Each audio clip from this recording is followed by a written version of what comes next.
everyone. Thank you for coming to the Newburyport Literary Festival. My name is Jennifer Entwistle, and I'm here with my co-director, Vicki Hendrickson. This is our 16th year of bringing authors and readers together, and it is our biggest year yet, with over 100 panelists joining us this weekend. So I hope you've all got your schedule planned. We've got a lot of events this whole weekend. There's something for everyone. So if you haven't looked at our schedule to see everything that's offered this weekend, please go to our website and take a look. I know you're going to find a lot that you want to see. So we are using Zoom webinar, which means that you'll be able to see and hear the panelists, but we can't see or hear the audience. So please feel free to utilize the chat window throughout the event. But if you do have a question for Deborah or Ernie, you can use the Q&A button that's at the bottom of your screen. We'll also be live streaming this weekend to Facebook, to our own Facebook page. And also we want to thank our partner, A Mighty Blaze, who will be live streaming many of our weekend events as well on Facebook. So before we get started, we have a lot of other people to thank. So Vicki, I'm going to let you take it over. Okay, Jen. Well, thank you. I first of all want to thank Jen because, you know, this is our second year doing the festival remotely. Now, if you know me at all, that would have never happened if it had been my responsibility. But Jen and Jenna Bloom and my daughter Leslie got us all up and going last year, and they've done a brilliant job this year too. So it's really exciting to see all this happen. And as Jen said, this is our biggest festival ever.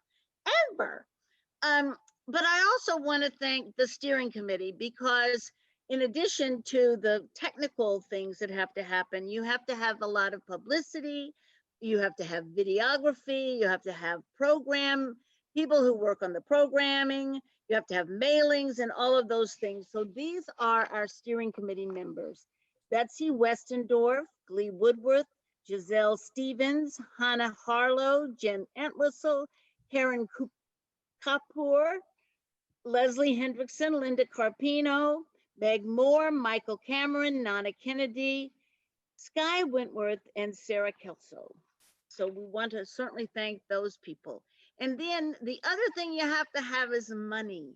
So the people who have been with us, our founding sponsors, the Institution for Savings and the Newburyport Bank, have been with us every year since the beginning, and also the Civic League. We also have help from the cultural councils of Newburyport, Georgetown, Newbury, West Newbury, and Merrimack. And then we receive a lot of in-kind contributions from Bradford and Bigelow, the Daily News, the Current, the Town Common, and the Chamber of Commerce, and of course, the Newburyport Public Library. But this year, we have had close to 200 people donate to the Literary Festival.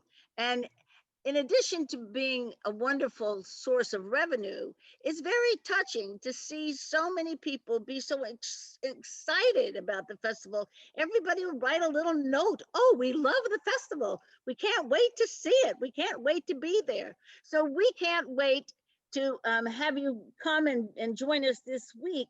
But we also can't wait to see your smiling faces next year when we're all vaccinated and we're all in person. So thank you very much. Now I'm going to give it back to Jen. All right. Thank you, Vicki. Well, then I think we should just move on with the show. So it's my honor to introduce Ernest Hilbert.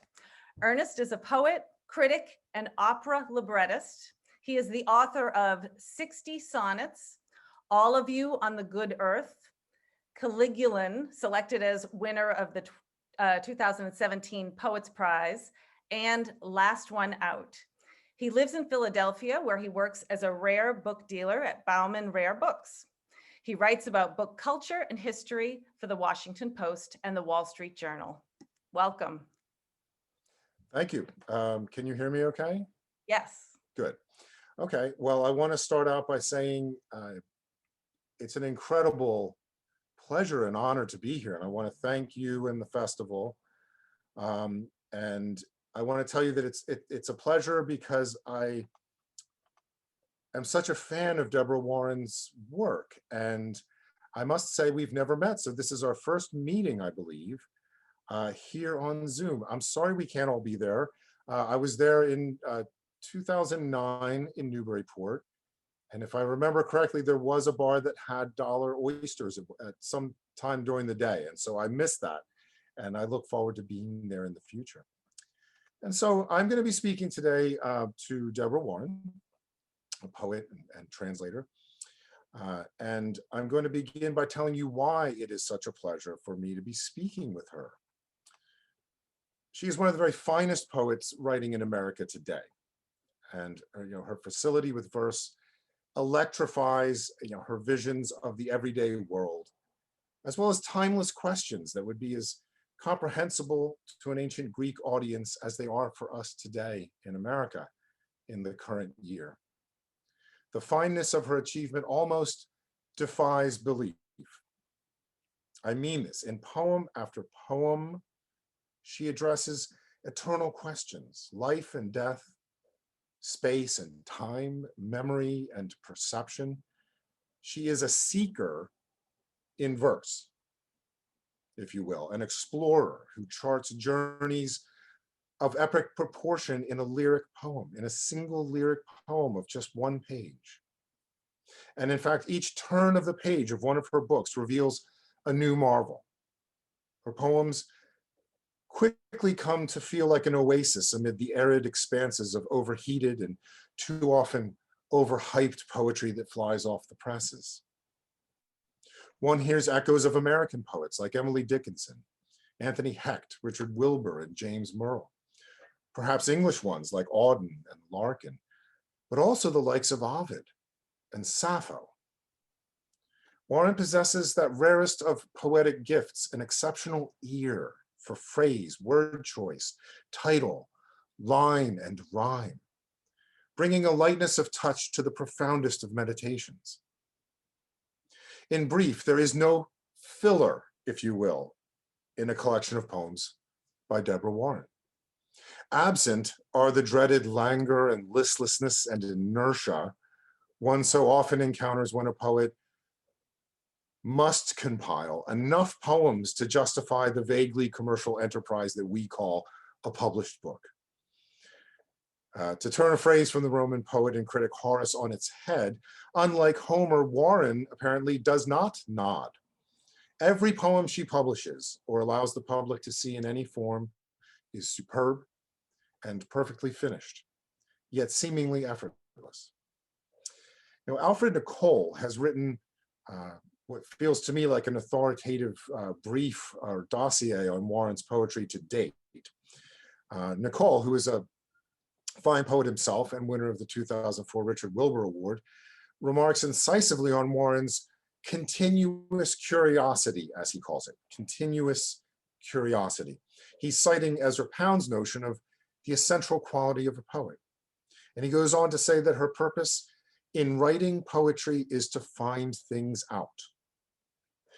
I think he means there that her process is as much philosophical as it is artistic, and is therefore a truly humanist achievement.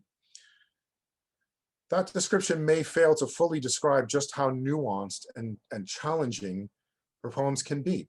And in fact, Alfred goes on to describe in her work what Keats called in a letter negative capability, meaning that her bold sense of searching and questioning is mitigated by a refreshing willingness to leave matters unresolved at times, questions unanswered, and live in that questioning, or as Alfred puts it, fascinated by the mutability of things, the ever-changing nature of everything in existence.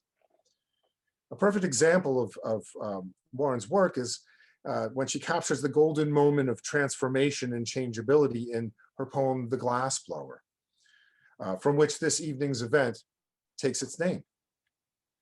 I'll read just a few lines. Well, actually, I'll read the whole thing because it's rather short. He gathered the living glass, its future pooled in liquid fire, and pulled from his lungs a tune, easing into the pipe a mineral song. But it was only air, and its legato only an elastic inspiration into the silica and expanding gas.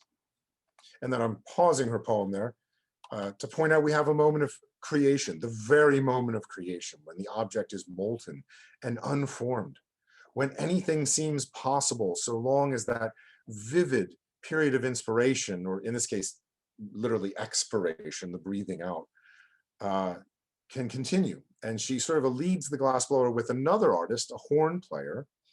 So we have the eternal maker and the ancient musician, the timeless musician as well. So to finish the poem, he should have stopped before the music, cooling, hardened. He should have held the bright balloon tremolo on the thin pipe where it hung unfinished, when there was nothing yet to shatter, only possibility and prism between the fluid silica and glass. I think that poem is an ideal introduction to her work, showing her many talents and artistic inclinations. So I commend you to seek out her books if you have not already done so. The first of them, among them, is Size of Happiness, Way Wiser Press. The second of the currently published, Zero Meridian, which won the prestigious New Criterion Poetry Prize. The third is Dream with Flowers and Bowl of Fruit, which won the equally prestigious 2008 Richard Wilbur Award. And she will have not just one, but two more books coming very soon. And we're going to try to talk about those, time permitting. I'll ask her a few questions about those. So let's begin.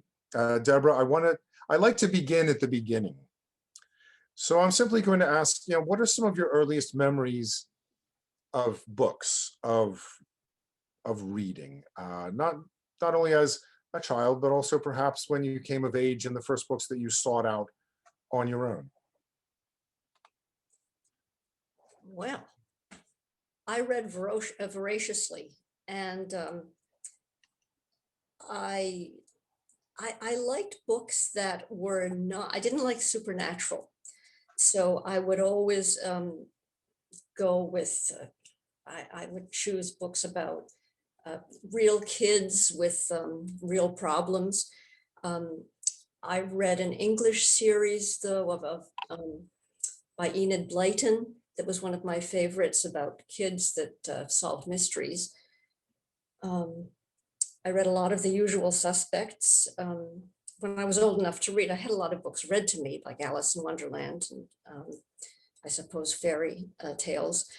I think I was read to very early by my parents, things like Mother Goose. And I think even that gave me an idea of, well, what is rhythm? When I got older, I read books both in French and English, and some of my favorites were, I don't know, some French coming of age stories. I seem to have read a lot of those. And then when I got to school, I fell in love with Shakespeare. And well, that's a good place to stop. Okay. So when did you begin writing poetry? What was the origin of your life as a poet?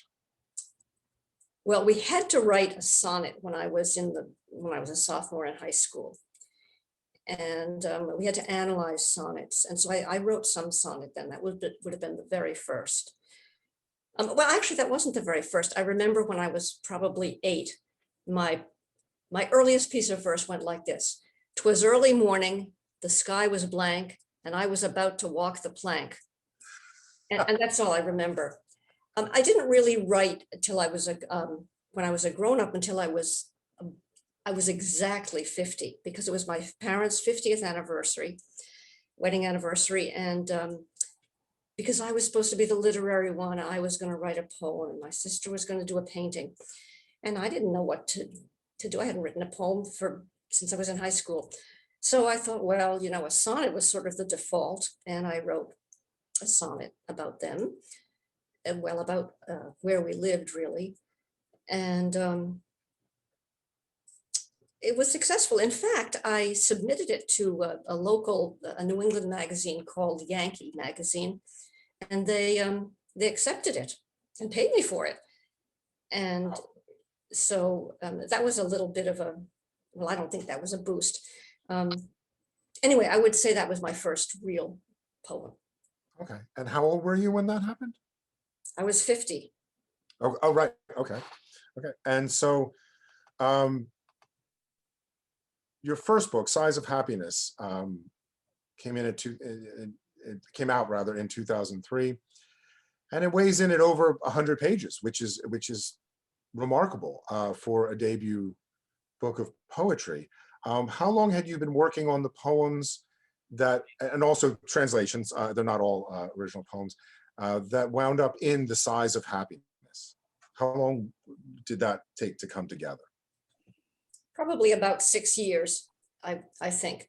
I thought it was too long. The editor said, just, I said, well, how long, what's my cap? And he said, oh, anything you want. And that's a terrible thing to be given that carte blanche, because, you just wander into places you don't want to go, or you could. So anyway, it is very long. And I think it's kind of long for a collection of poems. It doesn't feel long, I'll say that. There are many books I would say I wish were no longer than they were, as I think Samuel Johnson said about Paradise Lost. It doesn't feel that way. And I was very sincere in my introduction. Each page is very nice to turn in your books because there's another wonderful poem. And so it didn't feel that way. I was just wondering, and that's a lot of poetry to write in a relatively abbreviated amount of time. And then, so I'm just gonna, perhaps belabor this. So then we have, just not long after, we have Zero Meridian.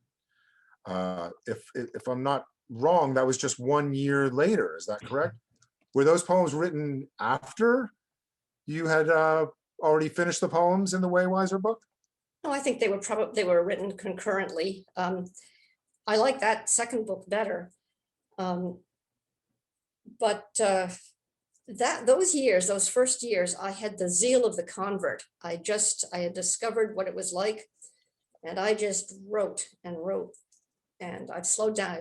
I slowed down a lot subsequently, but hence the two quick ones. Was Phil Hoy your editor at Waywiser? Yes, he was. Yeah. Yeah, he's a very sharp guy. Oh, he's great. So that's interesting. And then we have, just to put a chronology and a timeline together, we have in 2008 another fantastic knocked out of the park book. And so would I understand that just in the period of those 5 years, you wrote all these poems that wound up there? Yeah. Okay. I had teased people a little bit about the fact that you have 2 books coming out this year, both from Paul Dry. And so I wanted to mention those for everyone. So I want everyone to go out and find these 3 that are currently out there and read them, and you will not regret buying them. But then there's 2 books. One is a collection of poems, and one is a, I guess, nonfiction book. I don't like that term, it's so bland. But so one is Strange to Say, Etymology for Serious Entertainment. Can you say a few words about what that book is and what we should expect to see in it? Well, I'm not altogether happy with the tone of that book. It's a little snarky. Anyway, I'm in love with words. I'm in love with words, and I'm also in love with etymology. I read Latin, and I speak a couple of Romance languages, and so to me, if I were a historian, I would study history from the point of view of language and words and how things have changed. Well, in Western Europe anyway, which are the languages that I'm sort of familiar with. So it's really about etymology, and it is a lot of short chapters talking about various topics and how words in those areas were derived. And it is quite, there's a lot of circumlocution and a lot of detours. I get off on it. I get off on subjects, and then I go, on tangents a little bit. So it's got a lot of information, but it's supposed to be palatable to people who don't necessarily love language the way I do.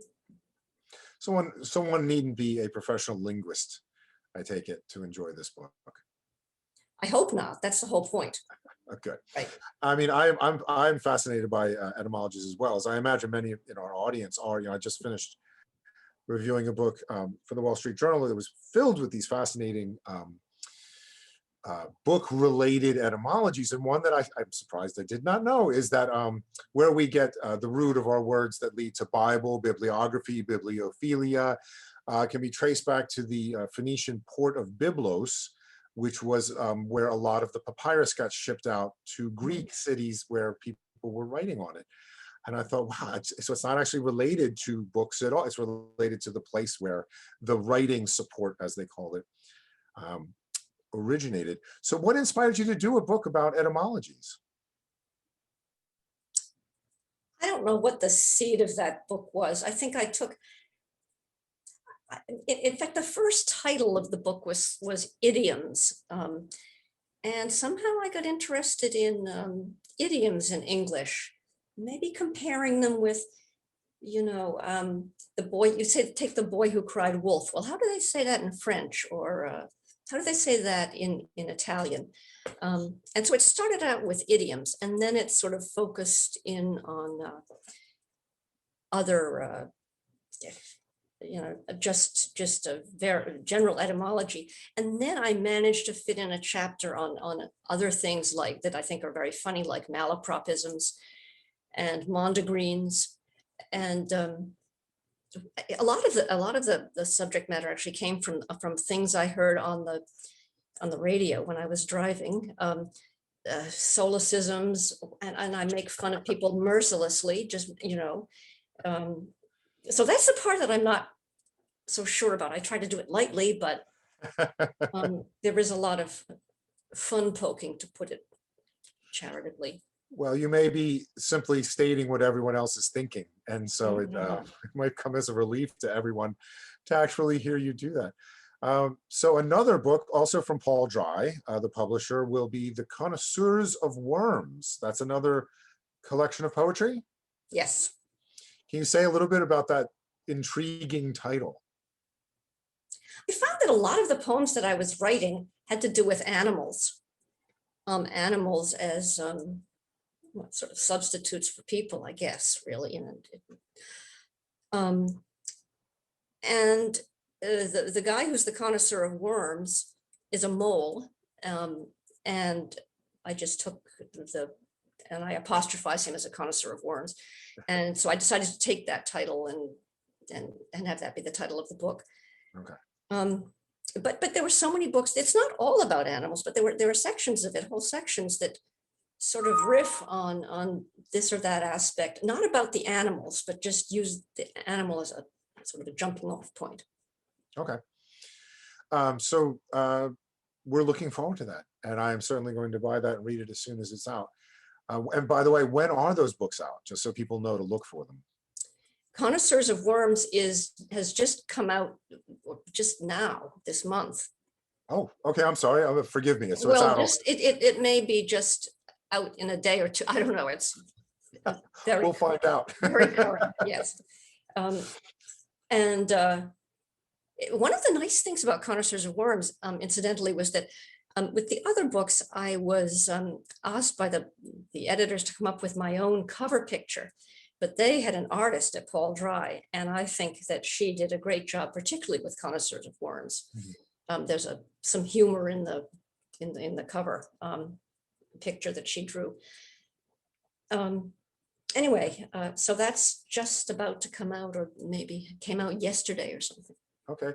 Did she do the cover illustration for the other book as well? Yes, she did. The same person. Oh, excellent. So there'll be a sort of pleasing unity.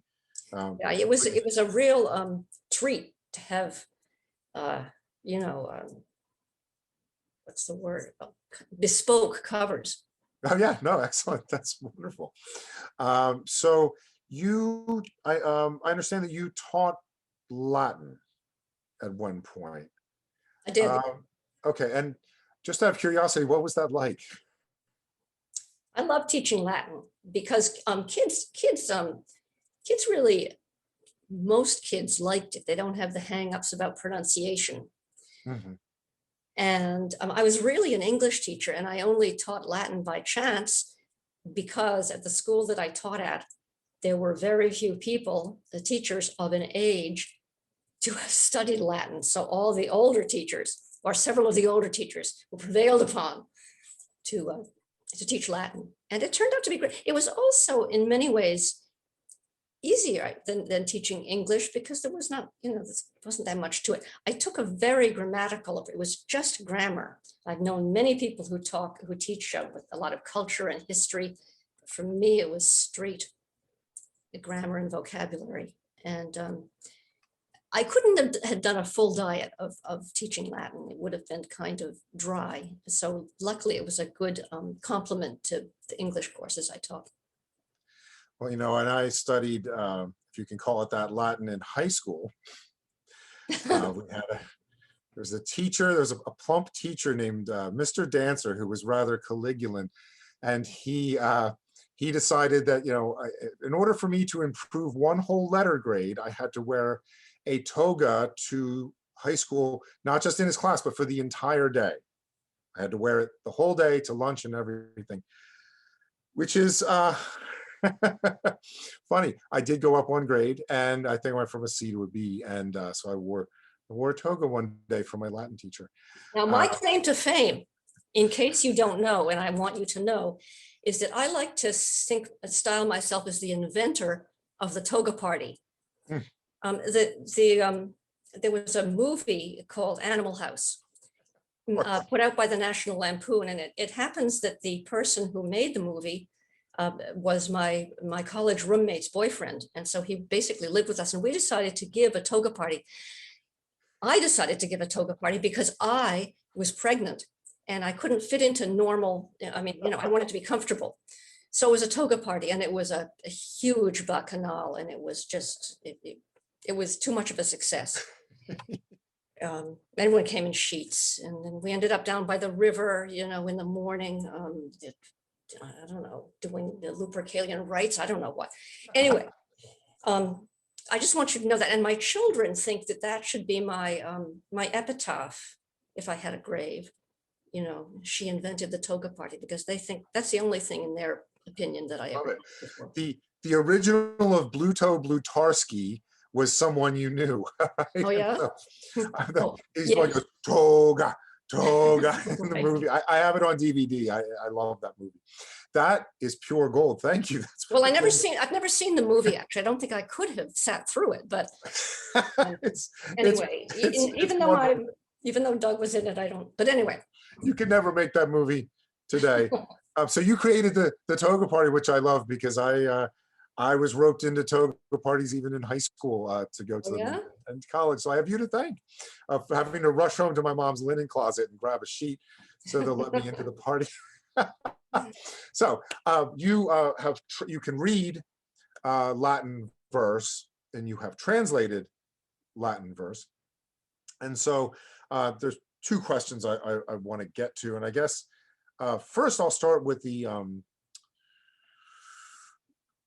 actual book of translations you've done, which is Ausonius, who is, to my mind, I don't know that much, maybe a little bit of a later Roman poet than I'm used to. And so what I wanted to ask you is, why Ausonius? Oh, I can tell you in the name of one person whose name is Mike Juster. Okay. I had been kind of interested in trying a translation, or I guess. And so we went out to lunch one day, and I said, tell me someone that you don't have designs on yourself, because he's a very prolific translator. Right. And I said, but someone who might make sense that nobody else, that hasn't been done in spades. And he gave me a couple of names, and then he told me a bit about Ausonius. And that's why I plumped for Ausonius, only because of him. Oh, okay. Well, that's fantastic. He's probably with us right now, I would imagine. Hi, Mike, if you're there. And so that was going to lead me to my next question is how, actually, before I do that, I want to address the people in the audience. Just so you know, and this is a feature that would be new for me as well, at the bottom of your screens, you'll see a button that says Q&A. If you have a question, please type it in there, okay? And I'll take a look. And if there's some questions in there, I will relay them during the conversation here. So you, to continue on to the second part of what I was going to inquire about, you write in metered verse and rhyme. The Romans, the High Romans, I guess, wouldn't have rhymed. But I was wondering how translating or reading the Romans in I guess, dactylic hexameter and meters like that has influenced your writing in more English language meters. Not at all. Okay. I never learned properly how to scan Latin verse. It wasn't part of my education, and what interested me about the mythological, so the Roman subjects that I wrote about were the stories, really. Mm-hmm. Not the poetry per se. I mean, right now, my friends and I just finished reading Ovid's Metamorphoses, and I can't say that the poetry itself, certainly not the meter, spoke to me particularly. Sometimes the words, and Virgil particularly, the words and the language, more than the meter, really does it for me. Right. And maybe I don't know if I could really even hear quantitative meter properly, being someone who's grown up hearing accentual syllabic, which is more natural to English. So I was wondering about that, but then also just a little bit more about, what is you have some excellent translations in your books here, and you did a whole book of one poet.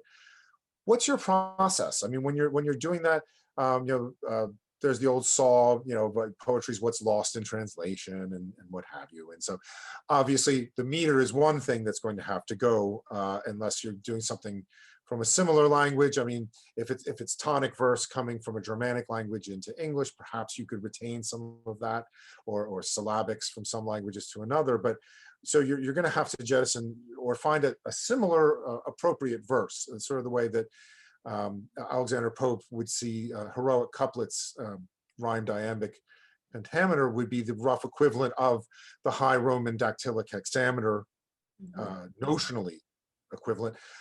Where do you begin? I mean, what sort of decisions do you have to make with idiom and word choice, as well as with meter, when you're going through one of these translations? Well, I guess the trade-off is how the Romans. The Italians say it even better than Robert Frost. They haven't. Maybe you probably know the expression, traduttore traditore. The translator is a traitor. And it's handy that those two words are so close. And I think that is true. I really don't actually believe in translation, to tell you the truth, because I think that I think that it's true. Poetry is what is not translatable. So anyway, I think that I would err in the direction of sticking very close to the text and try to put as little of myself in there as possible, and not to be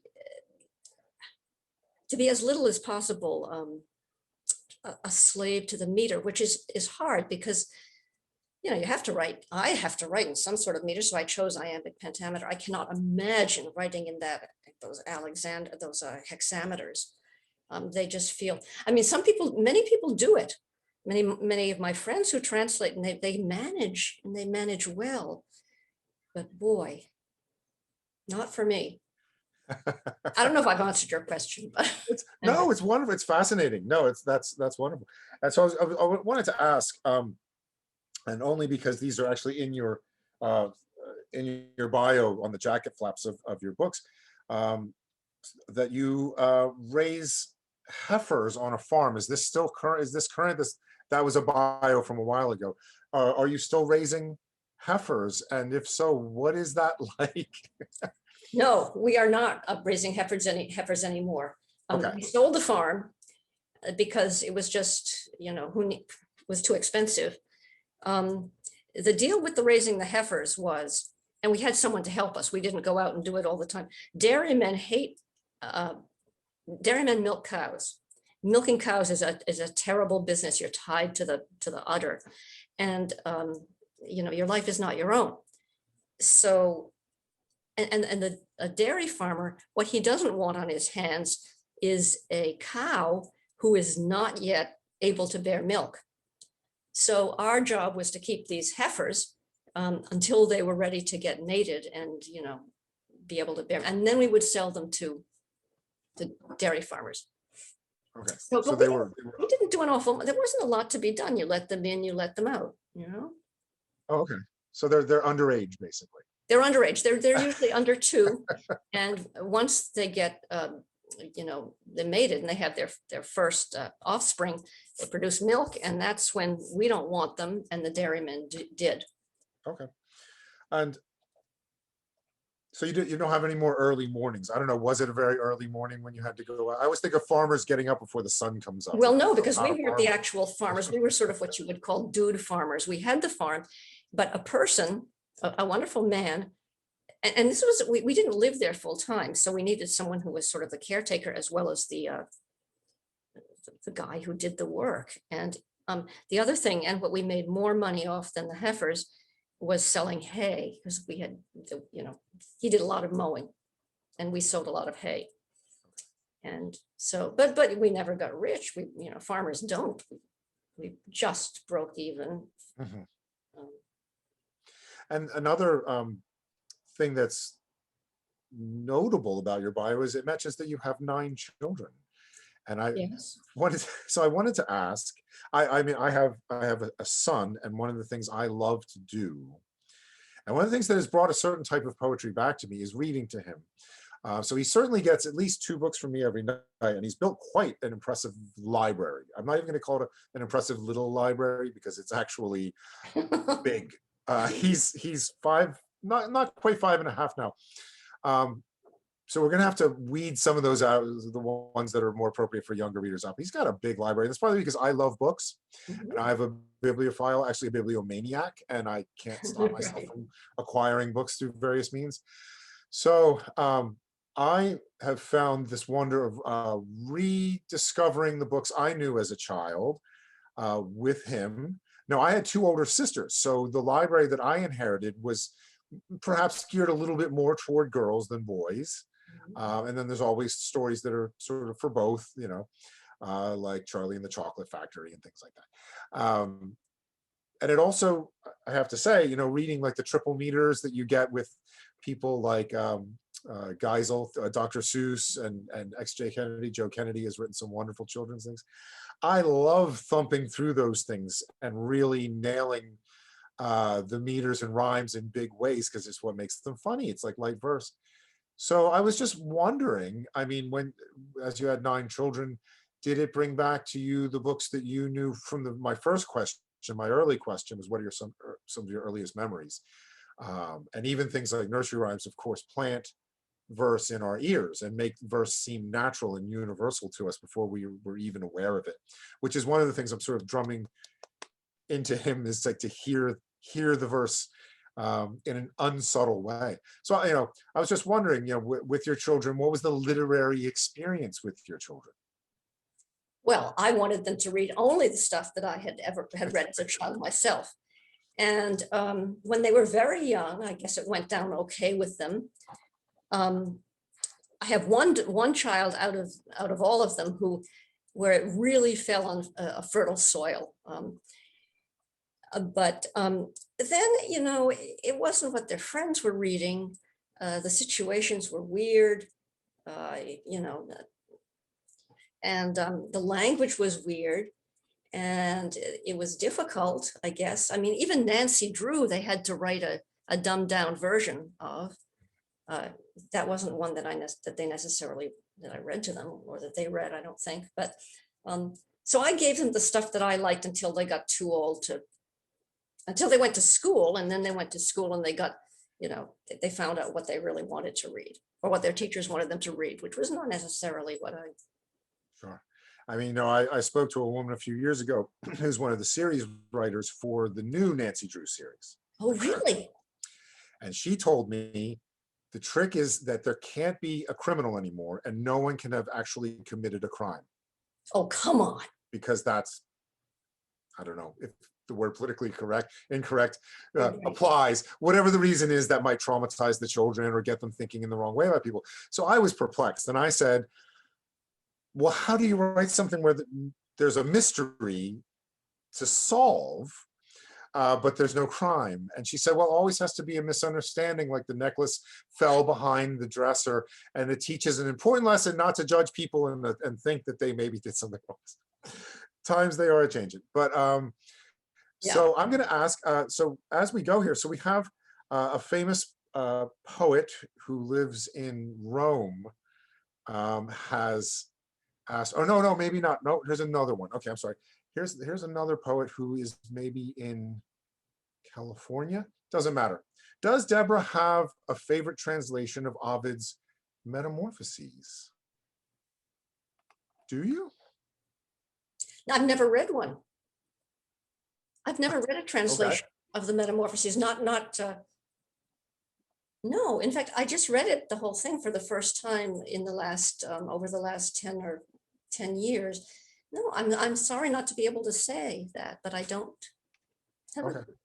I mean, unlike many of the other sort of well-known old chestnut guys, I've never read a translation. How about the Amores? I have never read a translation of that either. I know that my friend Len Krisak wrote one, and other people have, but haven't read that either. Okay. And I've never read the Amores actually either in England. Well, let me ask you another question that leads from that. Are there Latin poems you read for pleasure? Or Latin language, I should say, Roman poems. Yeah. I suppose bits and very small bits of Virgil would come the closest. He has a little Appian at the about the Aristeas. Well, no, there aren't any really. Is that No. the Georgics or the? Well, I love the Georgics.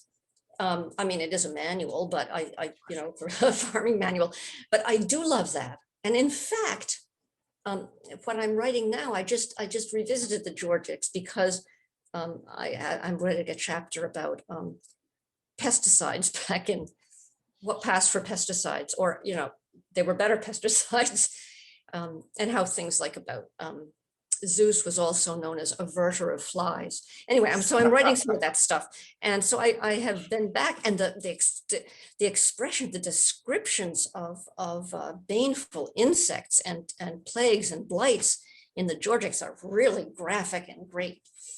We have another question coming over the transom. It's now, how about Marshall's epigrams is the question. I guess that, does that mean you have a favorite translation of them? So the maybe only this is translation I even know, I mean, are those of Mike Juster. Okay. I think. Okay. Yeah. So that's not a tack that will take much more. So I think what I want to ask is about your I too dislike the word process when it comes to art, but do you have a process when you write? Do you plan to set aside time to work on something that you've already made notes on? Do you wait for inspiration? Do you wait till you are psychologically prepared and receptive? Do you feel the poems come to you, or you simply are ready for them? I mean, how does it work? How does a Deborah Warren poem come into existence? Well, of course, like everybody, I suppose I just I have different ways that I get, that I get find a spark for a poem. Often it's a phrase because I just adore words so much. It might be a phrase and an idea, and I will try to smush the two together, some sort of thesis, and it doesn't always work at all. In fact, sometimes there's a real sort of dissonance, but usually it's something that I hear something, I hear someone use a phrase, or I notice something, and it just strikes my fancy, and I sit down and write. And what I write at first is just dreadful. Just dreadful. And of course, well, I don't think so then, but then I come back and the next day or the next year or the next decade, and I can fix it up. And usually it's something I overheard, a story that strikes my fancy, or often just a word or phrase, and that's all I can say.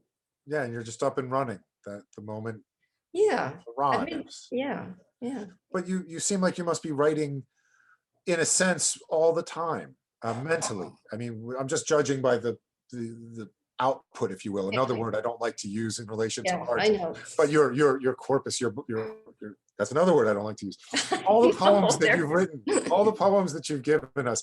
So you must be in that mindset all the time, more or less, right? Well, I used to be those first few 15 years that I was writing poetry particularly. Oh, and then I went on to, I thought, well, you know, I spent a lot of time, and I guess the right verb is wasted, writing mystery novels. I wrote 3 mystery novels. They went absolutely nowhere because they were the usual things. They didn't have enough sex, or they didn't have enough murder, or they didn't, and really because I didn't have an agent. And so I spent a lot of time doing that, and that was fun. That was a good break. It was like, you know, it cleansed the palate. Yeah. And so I write less and less poetry now, more what you don't like to call nonfiction. Yeah. Because, you know, it's very hard to come up with names for the things that, you know, you write that are actually nonfiction. Is it an essay? Is it an article? What? Yeah. And I hate, here's another one I hate. I wrote a piece. I don't like piece. My piece on, I have a piece on it. I don't like that. Unless possibly it means in my recent, most recent poem, a weapon. But anyway, it wasn't a recent poem, it was a very old one. But I don't know what we were talking about. Yeah, I spent a lot of time. Now I don't. I spend a couple of hours. It's what I call my, you know, I write and I work. It is work. I sit down in the morning and I write. I don't seem to have the inspiration that I love writing prose, but I'm not sure it'll go anywhere. Well, we have a few people asking some questions here. So, and we'll see. I mean, we're going to have 11 minutes, so I think we can talk about a few other things here. So Patty Smith it writes in wondering what poetry you recommend for students, or do you have any great ideas for teaching poetry to high school students? Oh, I'm going to be completely useless. I am, because I would just teach them. I would teach them, first of all, I would teach them metrical poetry, or not only metrical poetry, but poetry that is not prose. And I do think that most of the poetry that we see today in any magazine that you care to pick up is prose. You know, it might have short lines and stuff, but it's basically prose because it doesn't have elevated or language that's different. So I would suggest that they teach something where there's a metaphor, there's language that is not what you would hear every day. But I'm afraid that I would ask them to teach a lot of the old, you know, I have them teach Shakespeare. Well, it depends how old the kids are. It's people that are lyrical, you know, that are completely, that kids cannot relate to, I'm afraid. Like, who can relate to Tennyson now, but he's the most lyrical of all possible poets. Robert Frost might be a better choice. It's hard to come up with just a few, you know, without coming up with individual poems, but I'm afraid my tastes are very dated. And I would have a hard, frankly, I would have a hard time. I know what I would do. I would recommend some of my my own friends and colleagues who I think are superb poets, some of the best that I know, people who are writing today, usually in metrical verse. Well, poetry is meant to be at its best news that stays news, I guess, right? Or literature is. So that's right. I don't think any of it's dated if it's good. But yes, I know times change. And another question here from Olga Dugan, who I believe is here in Philadelphia with me. She's wondering how If at all, has having lived a farm life impacted Deborah's poetry with regard to her interest in real life subjects? Well, I have a lot of poems in especially probably all 3 books that are published that start in a farm setting. And some of those actually do have to do, instead of being just a simile or some sort of metaphor, they might really have to do with farm, being on the farm. So I think that's the best I can say, that it gave me subjects that were very dear to my heart, because the farm was beautiful and the animals were beautiful, and all the flora and the fauna. And so it gave me a lot of subject matter. And I Okay, don't know well, if that really answers the question. I think it did very well. So a few people asking if you might read a poem for us. And one suggesting Connoisseur of Worms. I think we have time to take, okay, so I'm going to do 2 more here quickly. And then maybe if you have time, do you have your poems to hand? Do you have a book there? I do, yeah, I have. Okay, so let me do 2 quick questions. We'll do this relatively briefly, because now, of course, the questions are rolling in. Oh, and Olga says it did answer a question, reminds her of Marianne Moore. Okay, so 2 other questions quickly. Annie Finch is with us, and she says, who are some of the contemporary poets who write in meter that you would recommend to young poets? And we maybe have just sort of done that, but if you could name a few names of living people as opposed to anthology people. Well, the first name that comes to mind is my friend and the most wonderful poet there may be, Rina Espaillat. Oh, yeah. Perhaps not necessarily for kids. There is Alfred Nicole himself has written some books that not children, but that are straightforward and funny, that kids, and not just funny, that students might relate to. I have other friends. Those are just 2 that I would recommend. Okay. And Claudia Gary is with us, and she's asking, how has music influenced your poetry? Oh, I really want to write the way music, it completely inspires me, but you cannot catch music on the page, unfortunately. What you write is so different. And I've written about individual works of music, and they don't get the music quite, but they have been a jumping off point for me for so many poems, and they put me in the mood to write poems. Mhm. I mean, pieces of music do. And there are a lot of pieces of poems I've written that because of particular music. Excellent. Okay, quickly, okay, we'll do one more by Jan. Jan Schreiber, the poet and critic, is with us. He's wondering if any of your poems have been set to music, which is a nice follow on from that question. Yes, and it was a really big surprise. A person asked me if I could send her some poems that I'd like to set to music, and I thought, this is going to be a disaster. I am going to just hate this. It'll completely be different from what I envisioned my poem to be, and it'll be just drecky music, and the whole thing will be completely dreadful. And boy, was I surprised, because what she came up with was not only just beautiful melodies. I'm not sure that they were things that really got to the heart of the poem, but they did a pretty good job. So I was really pleased by that. This was a few years ago. Excellent. So given the time, I'm thinking, first, I was wondering, Alfred, I know you're out there because I see you in the chat. I remarked upon a piece that you had written covering the first 3 of Deborah Warren's books quite extensively. And I was wondering if you could share in the chat where people might find that piece, because I had a PDF of it and I don't know the source off the top of my head. Okay, so now a few people have asked for a poem. One asked if you could do something from Connoisseur of Worms to whet our appetite for the Connoisseur of Worms, if you will. Yeah, let me just see if I have the book right here or not.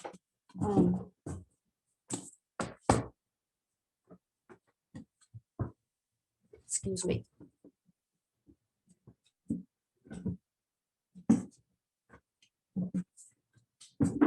I do. I'll show you the cover that I like so much. If you can see. Oh it. yeah, that's great.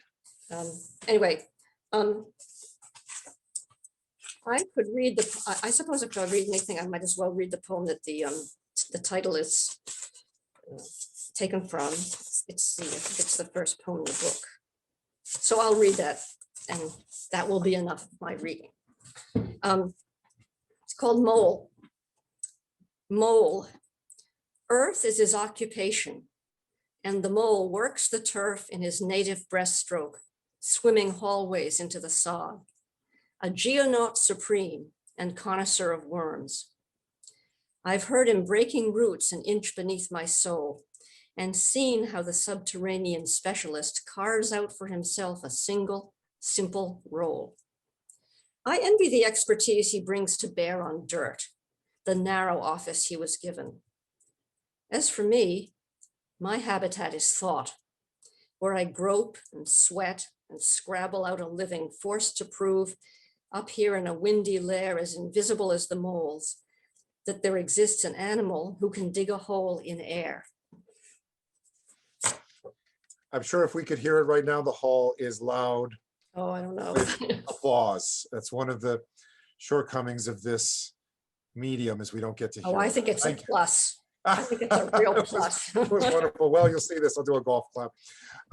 Thank you very much. And I just want to say thank you, Vicki and Jennifer and Alfred and everyone, and certainly Deborah. Thank you so much for a fascinating conversation, particularly getting into these things like Animal House. And I didn't know you hadn't seen it. So when I was talking about Bluto Blutarski, he's the character who puts on the toga and goes, toga, toga, toga. Oh, okay. It's been wonderful. And before I turn it back over to our hosts, I want to mention I'll be reading 2 p.m. tomorrow with Martha Collins. Tune in if you can. And again, thank you, Deborah. And that's it for me. So thank you all for being here. And thank you to you, Ernie. This was really fun for me. Sure. No, thank you very much.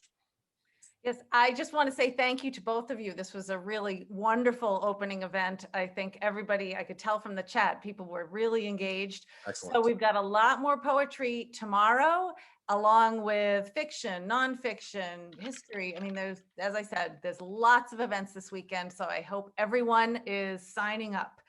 So thank you very much for kicking us off, Deborah and Ernie. Thank you.